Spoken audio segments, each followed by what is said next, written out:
Hey everyone, I hope you're having a good day.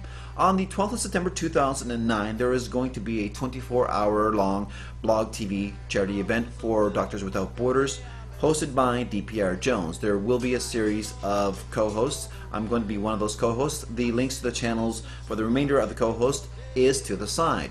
We are taking donations. Right now we are at $6,400 of a $10,000 goal. That's US dollars.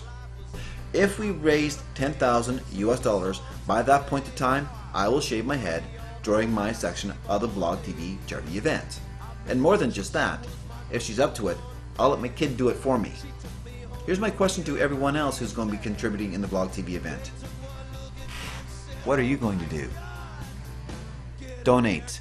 Links to the side.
I am Brendan Bannon, and I have just returned from southern Sudan, right beside the Congolese border, where I was photographing a relatively unknown crisis.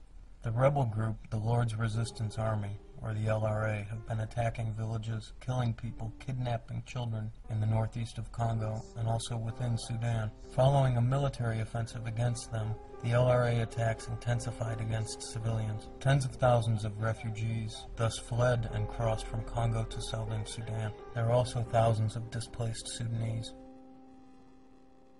The area is filled with fear and filled with tension. Most of the people that I saw who had sought refuge had a real look of trauma on their faces, and in their eyes and in the way that they held themselves. You could just see it. People there are really worried. When you're on the road, you see people traveling by foot or by motorcycle with spears in their hands or bows and arrows on their backs. And this isn't common, this is exceptional. And it's happening this way because people are scared of when the next attack will hit. Throughout the area, towns and villages are constantly being attacked by rebels. And these incredible, brutal attacks don't make the news. They should, because what's happening there is a catastrophe for these people. There are scores of people who have been kidnapped. There are families that have been completely ripped apart. Family members abducted and enslaved. In the small villages surrounding Yambio, there were always reports of attacks. Every day I would hear that people had been captured the day before. I also heard first-hand reports of people being killed. There seemed to always be refugees arriving from Congo.